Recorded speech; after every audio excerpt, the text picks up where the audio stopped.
जय हिंद मेरे प्यारे साथियों। एक बार फिर से आप सभी का बहुत बहुत स्वागत है आपके अपने यूट्यूब चैनल पर। तो जैसा कि हम लोग अभी विज्ञान का जो 25 इंपॉर्टेंट क्वेश्चन है उसका सेट मार रहे हैं, तो आज सेट 3 है। तो चलिए हम लोग स्टार्ट करते हैं बिना टाइम को वेस्ट किए। बढ़ते हैं पहले क्वेश्चन की ओर। तो पहला जो सवाल है उसमें है, पास्तुरीकरण एक प्रक्रिया है जिसमें तरलों का उत्पाद उत्पन्न की सम्मिलित हैं। तो पाश्चुरीकरण जो होता है, पाश्चुरीकरण करने के लिए क्या होता है कि 30 मिनट तक 60 से 70 डिग्री सेल्सियस तक उसको खौलाया जाता है। और ये जो विधि होता है, ये जो प्रोसेस का विधि होता है उसे होल्डर विधि कहते हैं। और इसका जो यूज किया जाता है, ये कीटाणु को मारने के लिए किया जाता है और पोषक तत्व को सुरक्षित रखने के लिए। बढ़ते हैं अगली सवाल की ओर। अगला सवाल है, डैश 238 के परमाणु भार के साथ आवर्त सारणी में सबसे भारी प्राकृतिक रूप में पाए जाने वाला तत्व है। तो सबसे भारी जो परमाणु तत्व है वो है यूरेनियम। यूरेनियम का जो परमाणु संख्या होता है वो 92 होता है और परमाणु द्रव्यमान वो 238 है। तो सबसे अधिक भारी वाले जो तत्व है वो यूरेनियम हो गया, ऑप्शन सी सही। यूरेनियम सबसे भारी प्राकृतिक तत्व है। और जो पारा है, पारा एकमात्र धातु है जो लिक्विड फॉर्म में पाया जाता है। और थर्मामीटर में हम लोग पारा का यूज करते हैं। हीलियम सबसे हल्का गैस है, गुब्बारे में भरे जाने वाला गैस हीलियम ही है। बढ़ते हैं अगले सवाल की ओर। अगला सवाल है, वेग समय ग्राफ के अंतर्गत आने वाले क्षेत्र क्या निरूपित करते हैं। तो वेग समय ग्राफ से हमें विस्थापन का पता चलता है। और जब भी समय, जब ये वेग समय, यदि ग्राफ तिरछा दिया हुआ है, ये जो ग्राफ है अगर तिरछा दे रहा है तो ये तिरछा जो ग्राफ है वो क्या चीज को बताता है, तो त्वरण को बताता है। अगला सवाल। अगला सवाल है कि 50 सेंटीमीटर वक्रता त्रिज्या वाले अवतल दर्पण का मुख्य अक्ष पर 25 सेंटीमीटर की दूरी पर रखी वस्तु का प्रतिबिंब की स्थिति क्या होगी। तो यहाँ पे सबसे पहले की जो प्रतिबिंब दिया हुआ है वो अवतल है। अवतल प्रतिबिंब ऐसे बनता है और यहाँ पे इधर ही इसका क्या बनेगा, फोकस बनेगा, और इधर इसका क्या बनेगा, वस्तु रखा जाएगा। वस्तु उत्तल हो या अवतल हो, हमेशा लेफ्ट साइड ही रखा जाता है। और जो लेफ्ट साइड चीजें आती है उसे हम माइनस से दिखाते हैं और जो राइट साइड चीजें आती है उसे प्लस से डिनोट करते हैं। तो यहाँ पे वक्रता त्रिज्या आर बोलते हैं हम लोग, जिसकी जो 50 सेंटीमीटर दिया हुआ है। जो वक्रता त्रिज्या होता है वो फोकस का 2 गुना होता है। तो फोकस क्या हो जाएगा, 25। 25। अब यहाँ पे एक चीज और दिया हुआ है, वस्तु की दूरी जो यू से डिनोट करते हैं, और ये 25 दिया हुआ। और ये जो दोनों है ये अवतल दर्पण में लेफ्ट साइड रखा जाएगा। और कोई भी चीज को लेफ्ट साइड रखते हैं तो ये दोनों माइनस में आ जाएगा। अब यहाँ से हमसे पूछा गया है प्रतिबिंब की दूरी, मतलब v इक्वल टू वाट। तो अवतल दर्पण या उत्तल दर्पण, दर्पण का फॉर्मूला होता है 1/f बराबर 1/1/u प्लस 1/v। अब हमसे पूछा क्या गया है, हमसे पूछा गया है v। तो u को इधर ले आते हैं, तो 1/f इधर, और ये 1/u जब बराबर से इधर करेंगे तो ये माइनस हो जाएगा 1/u, और इधर मेरा बचेगा 1/v। यहाँ आपको समझा रहे हैं इसलिए थोड़ा सा टाइम लग रहा है, लेकिन आप इसे एग्जाम में आसानी से तुरंत सॉल्व कर पाएंगे। तो 1/f कितना दिया हुआ है, -1/25, और ये माइनस है। और यहाँ पे जो मेरा वस्तु की दूरी है वो भी माइनस है, तो माइनस माइनस मिल करके प्लस बन जाएगा 1/25। और देखिए ये दोनों कट जाएगा, है ना, कट जाएगा। और कटने के बाद क्या आएगा, जीरो, और जीरो पे आने के बाद ये इन्फिनिटी हो जाता है। तो इसका आंसर अनंत पर, इन्फिनिटिव अनंत पर हो जाएगा। तो option A is the right answer. बढ़ते हैं अगले सवाल की ओर। अगला सवाल है,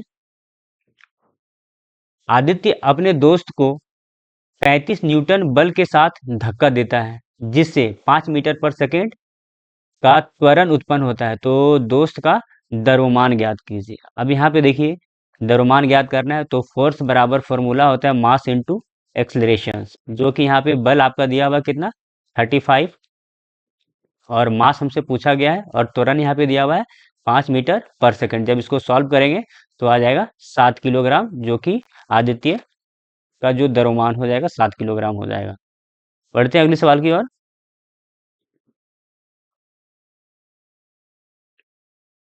अगला सवाल है, यदि दो झुके हुए समतल दर्पण का बीच का कोण 30 डिग्री है तो प्रतिबिंब की संख्या कितनी है? तो जब भी यहाँ पे प्रतिबिंब की संख्या निकालने के लिए बोला जाए तो प्रतिबिंब का सूत्र होता है 360 बटा थीटा। ये प्रतिबिंब की संख्या निकालने का सूत्र होता है। अब यहाँ पे बस इसी फॉर्मूला पे बिठा करके सॉल्व करेंगे तो 360 थीटा का मान यहाँ पे दिया हुआ है 30 डिग्री। 30 डिग्री जब 30 से इसको कैंसिल करते हैं तो 12 आता है। अब यहाँ पे देखिए 12 ऑप्शन में है, जैसे 12 आप ऑप्शन में करेंगे एग्जामिनर जो है वो आपको क्वेश्चंस को गलत कर देगा। जब भी जो प्रतिबिंब की संख्या होती है हमेशा वो विषम संख्या बनेगी, हमेशा एक विषम संख्या। अगर मान लीजिए कि अगर सॉल्व करने के बाद 9, 5, 7 अगर ये आ रहा है तो आपको इसमें कोई चेंजिंग नहीं करना है। लेकिन अगर सम संख्या 12, 10, 8 ऐसे कुछ संख्या आ रही है तो आपको इसमें से एक कम कर देना पड़ेगा। जैसे 12 में से एक कम करेंगे तो 11, तो प्रतिबिंब की संख्या कितनी हो जाएगी? 11, इसका राइट आंसर हो जाएगा। जब भी सम संख्या आए आपको बस एक उससे कम लेना है। बढ़ते हैं अगला सवाल की ओर। अगला सवाल है, तत्वों के अणुओं और उनके परमाणु संरचना के बारे में निम्नलिखित में से कौन सा कथन वैज्ञानिक रूप से सही है? चार कथन दिया हुआ है, ए बी सी डी, ये चारों को पढ़ना है और चारों में से कोई एक सही है, वो सही चीजों को बताना है, बाकी तीन गलत है। बोल रहा है, आणविक ऑक्सीजन और ओजोन दोनों एक ही तत्व के अणु है, तो सही बात है। ऑक्सीजन में हम लोग O2 लिखते हैं और ओजोन में O3 लिखते हैं। तो ये देखिए O का ही ये दो तत्व और ये तीन तत्व जिसको हम लोग ओजोन और ऑक्सीजन बोलते हैं, तो एक ही तत्व है, तो पहला वाला तो सही है। लेकिन फिर भी आगे पढ़ लेते हैं। द्विपरमाणु अणु केवल भिन्न तत्व से होते हैं? नहीं। जैसे यहाँ पे दो हर कोई, जैसे हाइड्रोजन, तो यहाँ पे देखिए हाइड्रोजन H का ही दो परमाणु है, ऑक्सीजन लिखते हैं, ऑक्सीजन का ही दो परमाणु है, तो दो अलग अलग परमाणु नहीं होते, एक ही होते हैं, तो ये मेरा गलत हो जाएगा। अगला पढ़ते हैं, सभी तत्व एक परमाणु अणु से बने होते हैं। जितना भी तत्व है सब एक परमाणु नहीं, एक परमाणु से नहीं, अलग अलग परमाणु से भी बने होते हैं। फास्फोरस के अणु 5 परमाणुकता होती है? नहीं, फास्फोरस के जो अणु है वो 4 परमाणुकता होती है, तो ये भी मेरा गलत हो गया, तो ऑप्शन ए सही आंसर है। बढ़ते हैं अगले सवाल की ओर। अगला सवाल है, भारी भरवाहन करने वाले स्कूल बैग, यात्री बैग हमेशा चौड़ी पट्टी की प्राथमिकता दी जाती है। भौतिकी के अनुसार इसका मुख्य कारण क्या है? देखिए, जब भी कोई भी पट्टी चौड़ी बनाई जाती है तो चौड़ी बनाने से क्या होता है, उसका जो दबाव है, प्रेशर, वो प्रेशर कम पड़ता है। पत्ती जितनी पतली रहेगी उसका प्रेशर उतना ज्यादा रहेगा। तो यहाँ पे दाब बढ़ाने के लिए, दाब बल बढ़ाने के लिए, दाब कम करने के लिए किया जाता है। तो चौड़ी और पतली इसलिए किया जाता है ना, तो इसका आंसर हो जाएगा सी, दाब कम करने के लिए किया जाता है। बढ़ते हैं अगले सवाल की ओर। अगला सवाल है, भारतीय महान भौतिक वैज्ञानिक सत्येंद्र नाथ बोस द्वारा दिए गए क्वांटम संख्या गणना के आधार पर अल्बर्ट आइंस्टाइन किस वर्ष में पदार्थ की एक नई अवस्था, बोस आइंस्टाइन कंडेंसेट, जिसे हम लोग बीईसी के अस्तित्व के पुनर्मान पुनर्मान किया था? तो 1924 में। इसके लिए सत्येंद्र नाथ बोस को भारत रत्न नोबेल पुरस्कार से सम्मानित किया गया था। सत्येंद्र नाथ बोस ने 1924 में सांख्यिकी दी थी, जिसे आइंस्टाइन ने सहारा और इसे नई अवस्था में भविष्यवाणी की। तो इसका आंसर हो जाएगा 1924। बढ़ते हैं अगले सवाल की ओर। अगला सवाल है, एक वस्तु को जमीन से 20 मीटर पर सेकंड के प्रारंभिक वेग के साथ सीधा ऊपर की ओर फेंका जाता है, तो गुरुत्वाकर्षण के प्रभाव में अपनी गति का उच्चतम बिंदु पर पहुंचते ही वस्तु का तत्कालिक वेग क्या होगा? मान लीजिए कि ये कोई लड़का है और ये क्या कर रहा है, कोई एक बॉल को ऊपर की ओर फेंकता है। ऊपर मान लीजिए जाते जाते एक ऐसा बिंदु आएगा जहां पे ये बॉल रुक जाएगा। रुकने के बाद फिर वो गुरुत्वाकर्षण के एक विपरीत जाने के बाद फिर गुरुत्वाकर्षण के दिशा में नीचे आएगा। तो ये बॉल जैसे ही महत्तम बिंदु तक जाएगा तो इसका वेग हो जाएगा 0, और 0 होने के बाद फिर धीरे धीरे इसका वेग इंक्रीज होगा गुरुत्वाकर्षण के विरुद्ध जा रहा है तो वेग घटेगा, और गुरुत्वाकर्षण के पक्ष में आ रहा है तो वेग बढ़ेगा। तो यहाँ पे आने पर हाईएस्ट पॉइंट पर इसका बिंदु क्या हो जाएगा, 0 मीटर पर सेकेंड। तो ऑप्शन सी सही हो जाएगा। बढ़ते हैं अगले सवाल की ओर। अगला सवाल है, ध्वनि तरंगें निम्नलिखित में से किस माध्यम से यात्रा करने में पूरी तरह से असमर्थ होती है? तो ध्वनि देखिए, तरंग ध्वनि है, उसको यात्रा करने के लिए कोई ना कोई माध्यम की आवश्यकता होती है। तो सबसे अधिक जो ध्वनि यात्रा कर सकती है वो स्टील में करती है, और सबसे कम ध्वनि यात्रा किसमें नहीं कर सकती, तो निर्वात, वैक्यूम, खाली जगह पे ध्वनि। अगर मान लीजिए कि हम बात कर रहे हैं, अगर बात, कोई मेरा आवाज सुन पा रहा है तो वहां पे हवा है, तब जा करके मेरा बात दूसरे। लेकिन अगर हम, अगर स्पेस में जाते हैं तो स्पेस में क्या है, वायु नहीं है, जिसके कारण अगर हम बात करते हैं तो वहां पे हमारी बात, इतना नजदीक में खड़े होने के बाद भी वो हमारी बात सुन नहीं पाएंगे। तो सबसे अधिक पूछा है, तो सबसे अधिक स्टील में हो जाएगा। ऑप्शन नंबर ए सही आंसर है। बढ़ते हैं अगले सवाल की ओर। अगला सवाल है, जब किसी वस्तु पर बल लगाया जाता है और वह विस्थापित होता है तो कार्य का एसआई मात्रक। अब कार्य का एसआई मात्रक याद रखना है, तो आपको एक शॉर्ट ट्रिक है, एक कार्य प्लस ऊर्जा, ये दोनों का एसआई मात्रक क्या होता है, जूल होता है। अब देखिए, कार्य कार्य करने के लिए क्या है, कार्य करने के लिए ऊर्जा चाहिए, कार्य और ऊर्जा, ये दोनों का क्या है, जूल। जूल का से का और जा से जू, काजू याद रखिएगा, काजू से याद रख सकते हैं, कार्य का जूल होता है, और कार्य करने के लिए क्या चाहिए, ऊर्जा। तो कार्य और ऊर्जा दोनों का एसआई मात्रक जूल हो जाएगा। और न्यूटन की बात करें तो बल का जो एसआई मात्रक होता है वो न्यूटन होता है, और पास्कल होता है वो दाब का एसआई मात्रक होता है। वॉट की बात करें तो शक्ति, पावर का एसआई मात्रक वाट होता है। अगला क्वेश्चन देखते हैं। अगला क्वेश्चन है, स्वच्छ आकाश का रंग नीला दिखाई देता है, मुख्य वैज्ञानिक कारण निम्नलिखित में से क्या है? तो देखिए, आकाश का जो रंग है, नीले और तरंगधैर्घ्य, नीले और नीले रंग में जो तरंगधैर्घ्य है वो कम होता है। वायुमंडल के कण इस चारों तरफ फैल जाता है।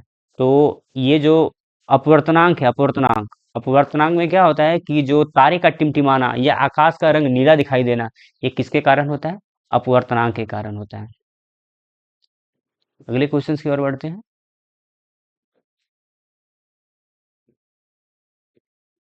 अगला क्वेश्चन है, निकट दृष्टि दोष को दूर करने के लिए किस प्रकार का लेंस की चश्मा की आवश्यकता होती है? अब यहाँ देखिए क्या होता है कि जो दो तरह का दोष होता है, एक होता है निकट और एक होता है दूर दृष्टि दोष। ये दो तरह का दोष होता है।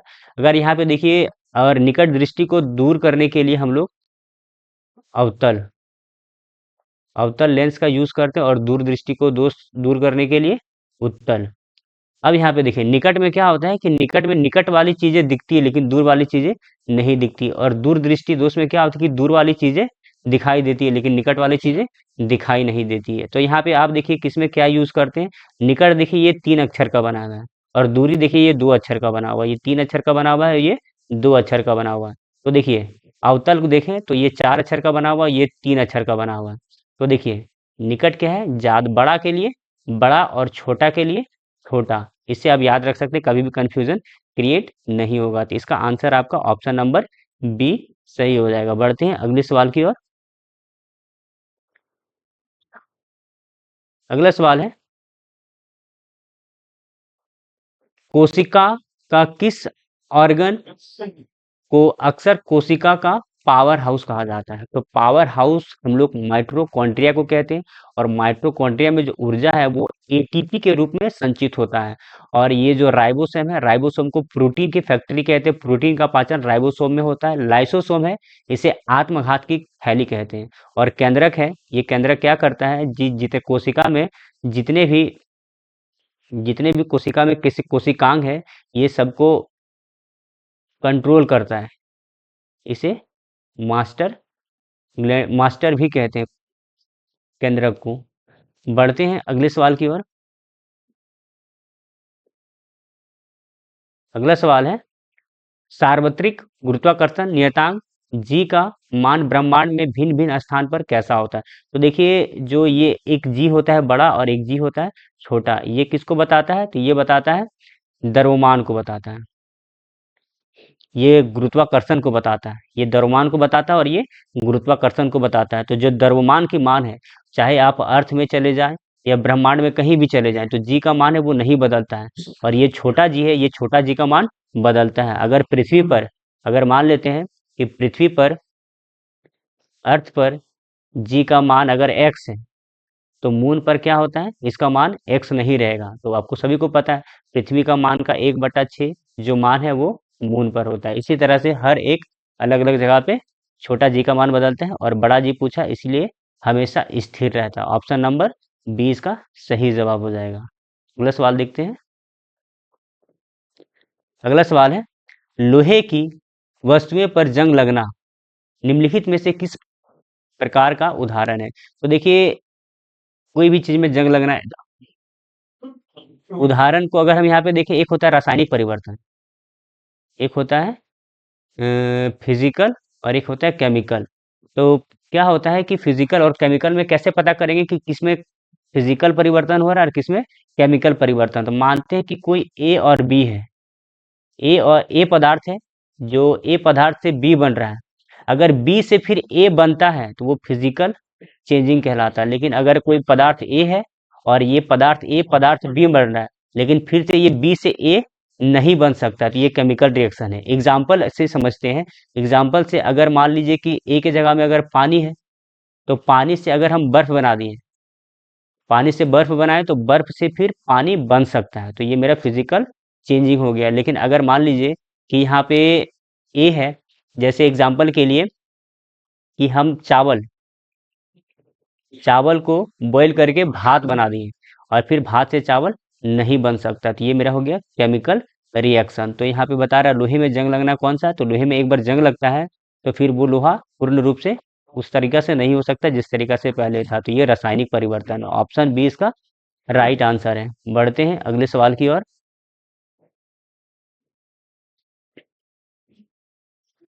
अगला सवाल है कि मानव शरीर में विटामिन सी की कमी से निम्नलिखित में से कौन सा रोग उत्पन्न होता है? तो विटामिन सी की कमी से स्कर्वी रोग होता है। स्कर्वी रोग, और विटामिन सी का जो सोर्स है वो आंवला है। आंवला हो गया, नींबू हो गया। तो मैक्सिमम जितने खट्टे चीज हैं, खट्टे चीज में विटामिन सी ही पाया जाता है। और बैरी बैरी रॉक है वो विटामिन बी 1 की कमी से होता है। और रतौंधी विटामिन ए की कमी से होता है। रेक्टस विटामिन डी की कमी से होता है। और विटामिन डी का जो सोर्स है वो प्राकृतिक सोर्स है सनलाइट। बढ़ते हैं अगले सवाल की ओर। अगला सवाल है, सौर मंडल का वह कौन सा ग्रह है जो सूर्य के सबसे निकटतम ना होने के बावजूद सबसे गर्म है? तो सबसे गर्म ग्रह की बात करें तो वो शुक्र है। इन चारों में से सबसे गर्म ग्रह की बात करें तो वो शुक्र है। और गर्म क्यों है? तो शुक्र देखिए, बुध जो है वो सूर्य का सबसे करीब है, लेकिन सूर्य में सबसे अधिक मात्रा में CO2 कार्बन डाइऑक्साइड पाया जाता है। और कार्बन डाइऑक्साइड क्या करता है? ग्रीन हाउस गैस को प्रभाव करता है। और सबसे अधिक मात्रा में शुक्र में कार्बन डाइऑक्साइड पाया जाता है, इसलिए शुक्र सबसे ज्यादा गर्म ग्रह है, सन से नजदीक ना होने के बावजूद भी। तो ऑप्शन बी इसका राइट आंसर हो जाएगा। बढ़ते हैं अगले सवाल की ओर। अगला सवाल है, परमाणु की आंतरिक संरचना में उसके नाभिक के भीतर में कौन कौन से कण होते हैं? तो देखिए, ये परमाणु में प्रोटॉन और न्यूट्रॉन होते हैं, और इलेक्ट्रॉन जो होते हैं इनके चारों ओर चक्कर काटते हैं। तो अब यहाँ पे देखते हैं, इलेक्ट्रॉन में हमेशा क्या होता है? माइनस चार्ज होता है। प्रोटॉन में प्लस चार्ज होता है। और ये जो न्यूट्रॉन है, न्यूट्रॉन में कोई भी चार्ज नहीं होता है। तो यहाँ पे बोल रहा है कि परमाणु के नाभिक के भीतर में कौन कौन होता है? तो इलेक्ट्रॉन तो होगा ही नहीं, प्रोटॉन और न्यूट्रॉन, प्रोटॉन और न्यूट्रॉन। ऑप्शन बी इसका राइट आंसर हो जाएगा। बढ़ते हैं अगले सवाल की ओर। अगला सवाल है, शुद्ध जल का पीएच मान कितना होता है? ये उसकी उदासीनता प्रकृति को दर्शाता है। अब यहाँ पे देखिए, एक है ये पीएच स्केल, इसको पीएच स्केल बोलते हैं, जो कि 0 से शुरू होता है और ये 14 तक जाता है। और इसका जो मिडिल 7 आता है, ये 7 को ही उदासीनता बोलते हैं। और जैसे जैसे ये अगर ये 7 से नीचे जाएगा तो इसका अम्लता है, अम्लता बढ़ेगा। और जैसे ये 7 से ऊपर जाएगा तो इसका क्षारीयता क्षारीयता बढ़ेगा। और ये एकदम सब जितना आगे बढ़ेगा और लास्ट तक आ जाएगा तो यही जो लास्ट में आता है इसी को हम लोग बोलते हैं एसिड, तेजाब जो बोलते हैं। और ये क्षारीयता है, ये धीरे धीरे जितना ऊपर जाएगा उतना इसका क्षारीयता बढ़ेगा। तो बोला गया है कि उदासीन की बात कर रहा है तो उदासीन कितना हो जाएगा, 7 होगा। तो ऑप्शन सी इसका सही जवाब है। बढ़ते हैं अगले सवाल की ओर। अगला सवाल है, मानव रक्त का वह कौन सा घटक है जो चोट लगने पर रक्त का थक्का क्लोटिंग बनाने में मदद करता है। तो यहाँ पे देखिए रक्त को थक्का को क्लोटिंग बनाने के लिए प्लेटलेट जिम्मेदार है। प्लेटलेट जो है वो अगर थक्का जमाने में काम करता है। और विटामिन की बात करें तो विटामिन के है। विटामिन कौन सा विटामिन, विटामिन के है जो रक्त को थक्का बनाने में मदद करता है। आरबीसी की बात करें तो हमारे शरीर में ऑक्सीजन का जो परिवहन है वो आरबीसी के द्वारा होता है। और डब्ल्यूबीसी, डब्ल्यूबीसी क्या करता है, वो डब्ल्यूबीसी रोगों से लड़ता है। तो इसका सही आंसर सी हो जाएगा। बढ़ते हैं अगले सवाल। हेमोग्लोबिन के कारण ही क्या होता है, हमारा जो खून का रंग लाल होता है वो किसके कारण होता है, हेमोग्लोबिन के कारण होता है। अगले सवाल को देखते हैं। अगला सवाल है, किसी चालक तार द्वारा विद्युत धारा की प्रवाह में डाली गई बाधा या विद्युत प्रतिरोधक का SI मात्रक। तो विद्युत प्रतिरोध का SI मात्रक की बात करें तो प्रतिरोधक का होता है ओम। प्रतिरोध का SI मात्रक ओम होता है। विद्युत धारा को हम लोग एम्पियर में मापते हैं। वोल्ट जो है वो विभवांतर को मापा जाता है। अब बढ़ते हैं अगले क्वेश्चन की ओर। अगला क्वेश्चन है, मानव शरीर के किस ग्रंथि को मास्टर ग्रंथि कहा जाता है, क्योंकि यह अन्य ग्रंथियों का स्राव को नियंत्रण करता है। तो मास्टर ग्रंथि के नाम से प्यूटिटरी ग्रंथि, पीयूष ग्रंथि को जाना जाता है। ये मस्तिष्क में रहता है। क्या करता है, ये बाकी जो और सारे ऑर्गन हैं उसको कंट्रोल करता है। और ये थायराइड है। थायराइड में क्या होता है, आयोडीन की कमी से ये थायराइड जो ग्लैंड है वो फूल जाता है, जिसे गलसुआ भी कहते हैं। सॉरी, गलसुआ नहीं, ये आयोडीन आयोडीन की कमी से होने वाली बीमारी है। और यही इसी का ये ऑर्गन उसमें प्रभावित होता है। बढ़ते हैं अगले सवाल की ओर। अगला सवाल और आखिरी सवाल आज का है, तो पृथ्वी के वायुमंडल कि वह कौन सा परत है जिसमें ओजोन गैस की सांद्रता सबसे अधिक होती है। तो ओजोन गैस की बात करें तो समताप मंडल में, समताप मंडल में ओजोन गैस की सांद्रता होती है। क्षोभ मंडल में मौसम से रिलेटेड जितने भी होते हैं, पानी होना, ये सब सभी काम किस में होता है, क्षोभ मंडल में होता है। और वायुमंडल में क्या होता है, जो सैटेलाइट वगैरह जो लगाया जाता है वो वायुमंडल में लगाया जाता है। समताप मंडल को ओजोन गैस की परत सूर्य की घातक, सूर्य से आने वाली जो अल्ट्रावायलेट किरणें हैं उसे सोख लेती है। इसीलिए ये ऑप्शन बी सही आंसर है। तो मिलते हैं नेक्स्ट वीडियो में। जय हिंद।